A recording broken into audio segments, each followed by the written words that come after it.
Hello my dear students. Gayatri Vidya Mandir उच्च माध्यमिक विद्यालय सांचौर जिला जालौर की हमारी ऑनलाइन क्लासेस में आप सभी का स्वागत है। प्रिय विद्यार्थियों, आज हम कक्षा 10 की गणित विषय गणित अध्याय 5 समांतर श्रेणी इसके उदाहरण नंबर 8 से हल करना सीखेंगे। बच्चों देखो, उदाहरण नंबर 8 में लिखा है क्या एपी का मतलब समांतर श्रेणी। क्या समांतर श्रेणी 3, 7, 11 का कोई पद 184 है? हमें जांच करनी है इस श्रेणी का कोई सा भी पद 184 है या नहीं। इट मीन्स ये 184 क्या है? एनवा पद। मतलब ये इस श्रेणी का कोई भी पद 184 होगा या नहीं होगा, इसकी हमें जांच करनी है, यानी एन का मान हमें ज्ञात करना है। तो ये तो हो गया अपना अंतिम पद ए एन। ये इस श्रेणी का अंतिम पद है ए एन का मान, और ये 3 है हमारे पास में इस श्रेणी का प्रथम पद। तो हम सूत्र लगाएंगे इस अंतिम पद का, यानी एनवें पद का। और आपको बता रखा है ए एन बराबर ए प्लस एन माइनस 1 गुणा डी, राइट। अब देखो ये ए एन का मान है, तो सबसे पहले हम लिखेंगे ए एन का मान 184। अब आगे बढ़ेंगे ए का मतलब प्रथम पद 3 है, ए बराबर 3। फिर आगे बढ़ेंगे एन, ये एन का मान हमें ज्ञात करना है। कौन सा नंबर 184 का होगा वो हमें ज्ञात करना नंबर। आगे बढ़ेंगे डी मैंने आपको बता रखा डिफरेंस, सार व अंतर। इस दूसरे पद में से प्रथम पद घटा दिया करो आप हमेशा। 7 माइनस का 3, तो डी बराबर प्राप्त हुआ हमको 4। ये सारे मान हमको यहाँ पे कलेक्ट हो गए। अब हम सारे मान को अपने यथा स्थान पर रखेंगे, निश्चित स्थान पर। देखो यहाँ से ये ए और ए का मान यहाँ पे 3 है, तो ए का मान रखेंगे यहाँ पे 3 प्लस एन का मान हमें ज्ञात करना है। डी का मान हमारे पास में 4 है बराबर ए एन का मान 184, राइट। अब हम क्या करेंगे अगली स्टेप में? देखो बच्चों, आपको समझ में आ गया, फॉर्मूला लिख दिया, फॉर्मूले में हमने ये मान रख दिया, वैल्यू रख दी अपन ने। अब n माइनस 1 का गुणा 4 से करेंगे, ये 3 प्लस वैसा का वैसा आएगा। n का गुणा 4 से करेंगे 4n, माइनस 1 का गुणा 4 से करेंगे तो माइनस का 4 बराबर 184। अब हम इस 3 और माइनस 4 का करेंगे पक्षांतरण। 3 और माइनस 4 दोनों इधर लाएंगे तो इसका चिन्ह बदल जाएगा। तो यहाँ क्या बच जाएगा बच्चों? देखो हमारे पास में ये 4n वैसे का वैसे बच जाएगा बराबर 184। ये 3 इधर आएगा तो माइनस का बन जाएगा, ये माइनस 4 इधर लेके आएंगे प्लस का बन जाएगा, राइट। तो देखो हमारे पास क्या प्राप्त हो जाएगा, ये 4n बराबर 184 में 3 कम करेंगे तो 181 प्लस का 4, 181 में 4 जोड़ देंगे तो 185। तो 4n का मान 185 आ गया। अब n का गुणा 4 से हो रहा है और n का मान हमें ज्ञात करना है, तो ये गुणा वाली संख्या 4 भाग में चल जाएगी इधर। इसलिए हमें n का मान ज्ञात करने के लिए 185 में किसका भाग देना बच्चों? 4 का भाग देना है। अब देखो मैं 185 में 4 का भाग दे रहा हूं, 4 चौक 16, बच गए 2, उतार लेंगे 5, 4 छिका 24, बच गया 1, तो 46 सही 1/4। इसका आंसर आया 46 सही 1/4। तो n का मान आया 46 सही 1/4, यानी ये पूर्णांक नहीं है। ये संख्या हमारी क्या है? प्राकृत संख्या नहीं है। क्या नहीं है? प्राकृत संख्या क्या होती है? गिनने योग्य संख्या 1 2 3 4 5। आई बात समझ आपके?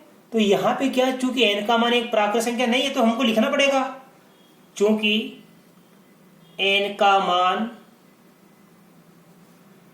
एक प्राकृत संख्या नहीं है, एक प्राकृत संख्या नहीं है। अब प्राकृत संख्या नहीं है, इसलिए दी गई श्रेणी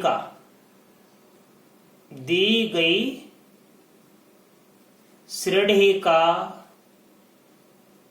कोई भी पद 184 नहीं हो सकता, नहीं हो सकता है। क्योंकि किसी भी श्रेणी का कोई भी पद कब प्राप्त होता है, जब हमें n का मान क्या प्राप्त हो, एक धनात्मक पूर्णांक। ये धनात्मक तो है लेकिन पूर्णांक नहीं है, अर्थात प्राकृत संख्या नहीं है। धनात्मक भी होना चाहिए और पूर्णांक भी होना चाहिए। या दूसरी भाषा लिख सकते हैं हम कि दी गई श्रेणी का कोई भी पद 184 नहीं हो सकता। क्यों? क्योंकि n का मान एक प्राकृत संख्या नहीं है बच्चों। अब इसके बाद अपन देखेंगे अगला उदाहरण। देखो उदाहरण नंबर हम सीखेंगे अब 9। इसमें लिखा है बच्चों, 2 अंकों वाली कितनी संख्याएं 7 से भाज्य है। देखो मैं लिख रहा हूं, 2 अंकों वाली कितनी संख्याएं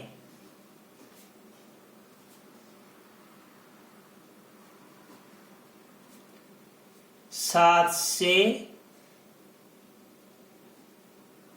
भाज्य है।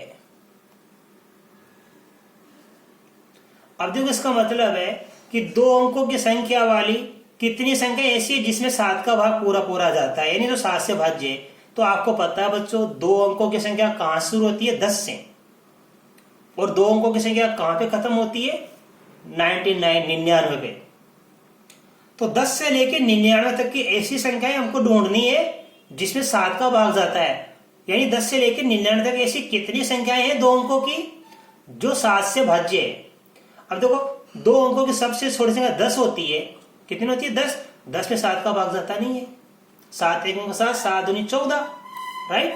तो सबसे बड़ी संख्या है 14। तो लिखेंगे, आप ध्यान देना, 2 अंकों की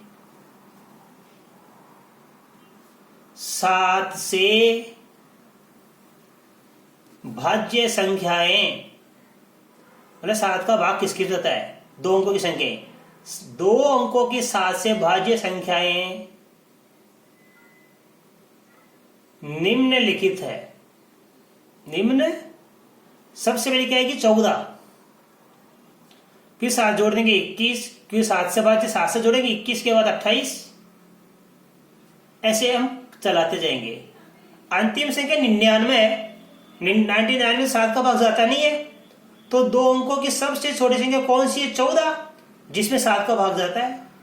और 2 अंकों की सबसे बड़ी संख्या कौन सी आएगी, 98, क्योंकि 99 में 7 का भाग जाता है नहीं, एक शेष पर बचता है। 98 में 7 का भाग जाता है।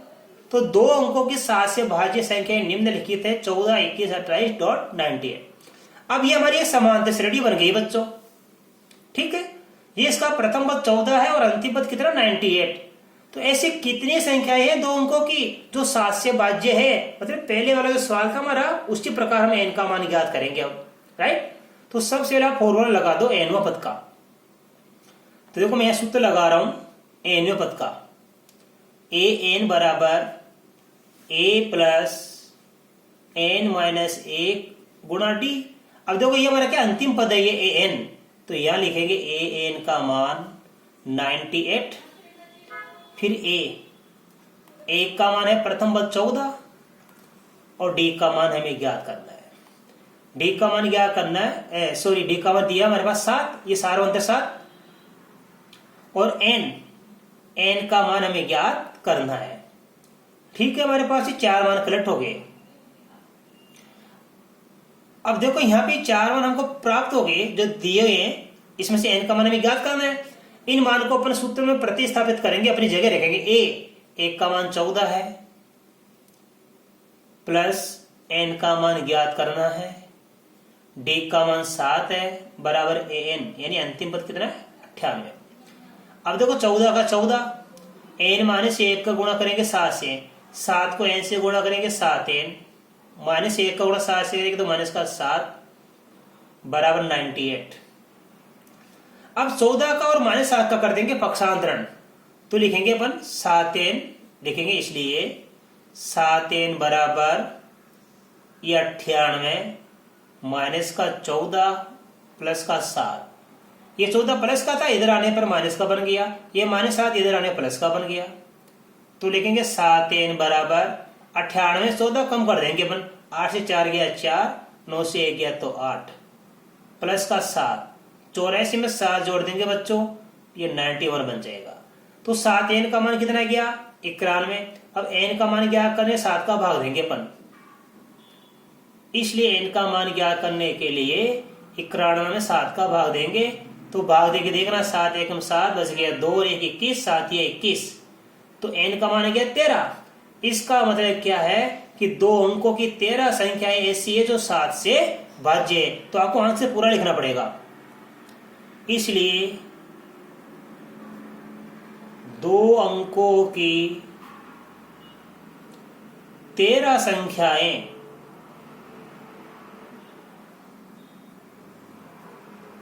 सात से भाज्य है, ये इसका आंसर है। राइट बच्चों, तो हमारे पास ये उदाहरण नंबर 8 हो गया, उदाहरण नंबर 9 हो गया बच्चों। राइट, अब हम देखेंगे उदाहरण नंबर 10, जो कि महत्वपूर्ण सवाल है बच्चों। परीक्षा में इस टाइप का सवाल कभी पूछ लेते हैं, आप ध्यान देना। इसमें लिखा एपी 3 8 13, 3 8 13, फिर लिखा है 253 का अंतिम पद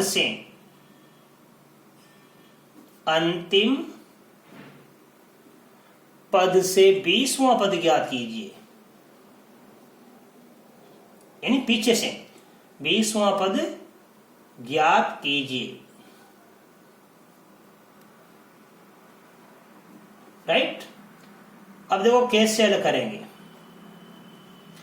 हमारे पास दी गई एपीएस सबसे पहले लिख दीजिए आप, एपी क्या क्या दे रखी है।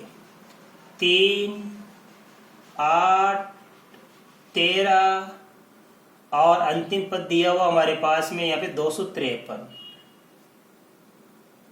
अब हमें क्या ज्ञात करना है? इसका अंतिम पद से ज्ञात करना है 20वां पद। तो लिखेंगे, देखो ये फॉर्मूला चेंज हो जाएगा। जो हमारा है ना अंतिम पद ज्ञात करने उधर a plus a minus a into D change हो जाएगा। अंतिम पद से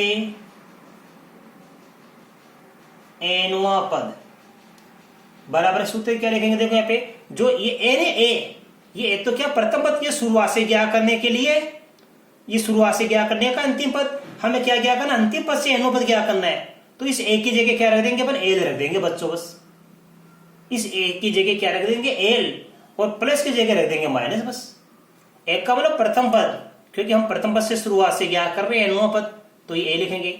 अब अंतिम पद से हम nवां पद ज्ञात करेंगे, तो यहाँ पे पहले क्या लिखेंगे? a की जगह हम क्या लिख देंगे? l प्लस के माइनस, कोष्टक में n-1 गुणा d, ये होता है। राइट, l का मतलब यहाँ पे क्या है? अंतिम पद। ये फॉर्मूला याद करें ना बच्चों, बहुत ही महत्वपूर्ण है ये। अब लिखेंगे मान, देखो l ये है हमारा l यानी अंतिम पद, तो हम लिखेंगे l का मान कितना हमारे पास? 253। n कौन सा पद ज्ञात करना बच्चों? 20वां पद ज्ञात करना है। और d का सारवांतर 8 में से हम 3 घटा देंगे, तो d बराबर बच गया 5। ठीक है, अब लोग कैसे लिखेंगे हम? l का मान 253 माइनस n का मान 20 माइनस का 1 और d का मान कितना? 5। तो अब देखिए कैसे हल करेंगे? 253 माइनस 20 में 1 19 गुणा में 5, 253 माइनस 19 पंजे 95, 19 पंजे 95। अब 253 से 95 घटाएंगे, 13 में से 5 गया तो 8, बच गया 4, 14 में से 9 गया तो 5, बच गया 1, 1 का 1, तो ये आंसर आएगा 158। अर्थात इस दी गई श्रेणी का अंतिम पद से 20वां पद कितना प्राप्त हो गया? हमको 158 प्राप्त हो गया। अब देखो बच्चों एग्जाम्पल 11, उदाहरण नंबर 11। 10 और 250 के बीच में 4 के कितने गुणज हैं? इसका मतलब यह है कि 10 और 250, 10 से लेकर 250 तक की जो संख्याएं हैं उनमें से ऐसी कितनी संख्याएं हैं जो 4 से विभाजित है। इस टाइप का भी मैंने आपको सवाल सिखाया था, बस केवल भाषा चेंज होगी। वहां पहले क्या था, 4 से भाज्य, 7 से भाज्य थी वो, यहाँ क्या है 4 के को भाज्य कीजिए गुणा जा गया, बात वही है। तो 10 और 250 के बीच में यानी 10 से लेकर 250 तक ऐसी कितनी संख्याएं हैं जो 4 से विभाजित होती है या जिसमें 4 का भाग पूरा पूरा जाता है। तो देखो 10 और 250 के बीच में सबसे पहली संख्या कौन सी आएगी जो 4 से भाज्य होगी? 10 में तो 4 का भाग जाता नहीं है, क्योंकि 4 एकम 4, 4 दूनी 8, 4 तीय 12, 4 के फाड़े में 12 आता है। 4 एकम 4, 4 दूनी 8 तो इससे कम हो गई, और 4 तीय 12, तो 10 से बाद कौन सी आएगी संख्या पहले? 12। तो 10 और 250 के बीच में 4 से भाज्य पहली संख्या 12 आएगी, और अंतिम संख्या कौन सी आएगी? हम 250 से 4 का भाग देके देखेंगे। तो आप 250 से 4 का भाग देके देख लेना, आप 250 में 4 का भाग देके देखना, तो इसमें शेष 2 बचेगा, अर्थात 250 में 4 का भाग पूरा पूरा नहीं जाता है, शेष में 2 बचता है। तो 250 से 2 कम कर देना, 248। तो सबसे छोटी संख्या 12 आएगी और सबसे बड़ी संख्या कौन सी आएगी? 248। तो हमें लिखना पड़ेगा 10 और 250 के बीच में 4 से भाज्य सबसे छोटी, इसे लिखना पड़ेगा, सबसे छोटी संख्या 12 है तथा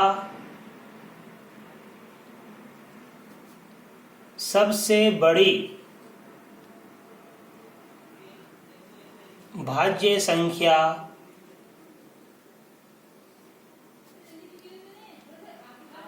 248 है।